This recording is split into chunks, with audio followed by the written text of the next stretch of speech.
नमस्कार दोस्तों, स्वागत है आपके अपने YouTube channel AP nursing classes में। आज का हमारा टॉपिक जो विटामिन की सीरीज चल रही थी, उसके अंदर हम लोग फैट सोल्युबल विटामिन पढ़ रहे थे। प्रीवियस क्लासेस के अंदर हमने डिस्कस किया था विटामिन ए, डी, ई और आज का हमारा टॉपिक है दैट इज द विटामिन के, जिसको हम लोग बोलते हैं फाइलोक्विनोन। देखिए डियर, अगर विटामिन के की बात करें तो पहले हम लोग बोलेंगे विटामिन के इज ऑल्सो नॉन एज इसको ऑल्सो नॉन एज की हम लोग बात करेंगे तो हम लोग इसको बोलते हैं कोगुलेशन विटामिन या एंटी हेमरेजिक विटामिन। इसको हम लोग बोल सकते हैं कोगुलेशन विटामिन या इसी को हम लोग बोल सकते हैं एंटी हेमरेजिक विटामिन।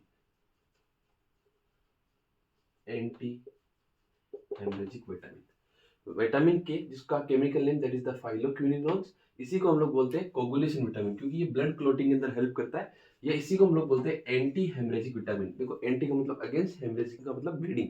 ऐसा विटामिन जो ब्लीडिंग को रोकने का काम करता है उसको हम लोग बोलते हैं विटामिन के या एंटी हेमरेजिक या कोगुलेशन विटामिन। अब इसके नॉर्मल सीरम लेवल की बात करें, normal serum level that is the 0.2 से लेके, नॉर्मल सीरम लेवल यहाँ पे होगा दैट इज 0.2 से लेके 3.2 नैनोग्राम पर एमएल। 0.2 से लेके 3.2 नैनोग्राम पर एमएल। अब देखो सबसे पहले हम लोग बात करें तो ये विटामिन है, ये 1939 के अंदर डिस्कवर हुआ था और इसको डिस्कवर करने वाले, सबसे पहले जो डिस्कवर करने वाले पर्सन थे that is the Heinrich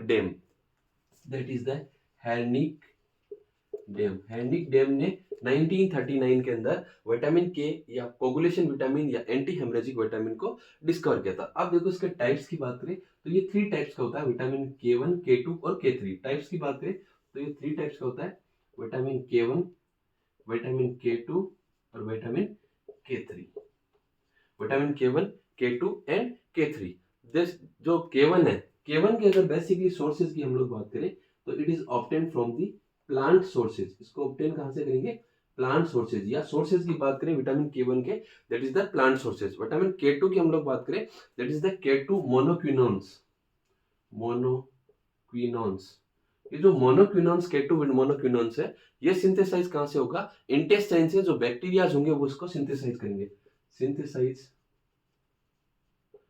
by bacteria. Vitamin K2 का सिंथेसिस कौन करेंगे, बैक्टीरिया। और कहां पे करेंगे, इंटेस्टाइन के अंदर, वो आगे हम लोग डिस्कस करेंगे। देन अगर K3 की बात करें तो सिंथेटिक प्रिपरेशन इसकी की जाती है। इसकी सिंथेटिक प्रिपरेशन करते हैं, K1 प्लांट सोर्सेज से मिलेगा, K2 हमारे इंटेस्टाइन के अंदर जो बैक्टीरियाज है वो इसका प्रोडक्शन करेंगे, और K3 सिंथेटिक प्रिपरेशन। देखो बैक्टीरिया कैसे प्रोडक्शन करते हैं, बेसिकली अगर हम लोग बोलते हैं, अगर न्यूबॉर्न बेबी की बात करें तो उसकी इंटेस्टाइन स्ट्राइल होती है, तो स्ट्राइल इंटेस्टाइन के अंदर बैक्टीरियाज की ग्रोथ नहीं होती। बैक्टीरिया की ग्रोथ नहीं होगी तो विटामिन के का प्रोडक्शन नहीं होगा। विटामिन के का प्रोडक्शन नहीं होगा तो बच्चे के अंदर कोगुलेशन या क्लोटिंग नहीं होगी, तो बच्चा रिस्क रहेगा ब्लीडिंग के लिए। इसीलिए at the time of birth बच्चे को विटामिन के का इंजेक्शन हम लोग इंट्रामस्कुलर रूट से एडमिनिस्टर करते हैं। देन उसके बाद हम लोग बात करें इसके फंक्शंस की। विटामिन के फंक्शंस की बात करें कि what are the basic functions of vitamin K. देखो फंक्शन हमारे पास क्लियर है कि ये क्लोटिंग के अंदर रेस्पॉन्सिबल करता है और फैक्टर 2, 7, 9, 10 को एक्टिवेट करता है। Factor blood clotting factor 2, 7, 9 and 10, factor 2, 7, 9 synthesis करता है ब्लड क्लोटिंग फैक्टर, और ब्लड ये इनका सिंथेसिस करता है। कौन कौन से फैक्टर का सिंथेसिस करता है, 2, 7, 9 और 10। 2, 7, 9, 2 जो क्लोटिंग फैक्टर्स है उनका सिंथेसिस करने का काम भी कौन करता है, विटामिन के। दूसरा हम लोग बोल सकते हैं जो प्रोथ्रोम्बिन है, प्रोथ्रोम्बिन, इस प्रोथ्रोम्बिन के एक्टिवेशन के लिए, इस प्रोथ्रोम्बिन के एक्टिवेशन के लिए भी कौन रेस्पॉन्सिबल होता है, विटामिन के। उसके बाद में हम लोग बात करते हैं इसके सोर्सेज की। देखिए डियर, वही 3 सोर्सेज होंगे हमारे पास, एनिमल सोर्सेज, प्लांट सोर्सेज और other sources. Animal sources, plant sources और other sources. Animal sources, plant sources और अदर सोर्सेज। देखो एनिमल सोर्सेज के अंदर, इसके अंदर 2 सोर्स होंगे, एक होगा मिल्क, दूसरा इसका सोर्स होगा मीट। मिल्क और meat is the richest source of animal sources के अंदर। अगर एनिमल सोर्सेज की बात करें उनमें रिचेस्ट कौन सा होगा, मिल्क और मीट। उसके अलावा हम लोग बोल सकते हैं डार्क, प्लांट सोर्सेज की बात करें, डार्क ग्रीन लीफी वेजिटेबल्स। देखिए dark green leafy vegetables is the richest source, सब सोर्सेज में से रिचेस्ट सोर्स अगर आपसे पूछे कि विटामिन के रिचेस्ट सोर्स कौन है, that is the dark green leafy vegetables is the richest source of vitamin के। इंपॉर्टेंट क्वेश्चन बनता है कि विटामिन के का रिचेस्ट सोर्स क्या है, that is the dark green leafy vegetables. उसके अलावा हमारे पास हो सकता है स्पिनच हो सकता है, स्पिनच हो सकता है।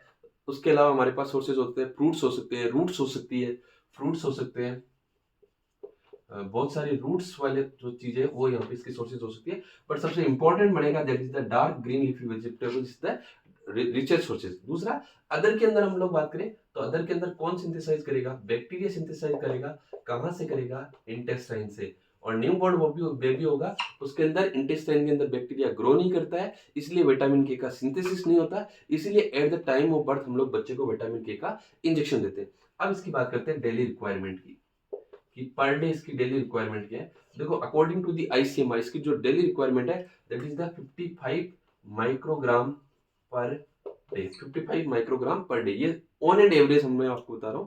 दूसरा, अगर डिफिशियंसी डिसऑर्डर की बात करें, डिफिशियंसी डिसऑर्डर, देखो डिफिशियंसी डिसऑर्डर क्या होगा, इस विटामिन का बेसिक फंक्शन होता है कोगुलेशन या एंटी हेमरेजिक विटामिन, इसको हम लोग बोलते हैं कोगुलेशन, मतलब ब्लड क्लोटिंग करता है और ब्लीडिंग नहीं होने देता। तो इसका अगर इसकी डिफिशियंसी होगी तो जो ब्लड क्लोटिंग है वो क्या हो जाएगी, delay, delay blood clotting, blood clotting क्या हो जाएगी, डिले। अगर डिले ब्लड क्लोटिंग होगी मतलब जो ब्लीडिंग टाइम है वो यहाँ पे क्या हो जाएगा, इंक्रीज।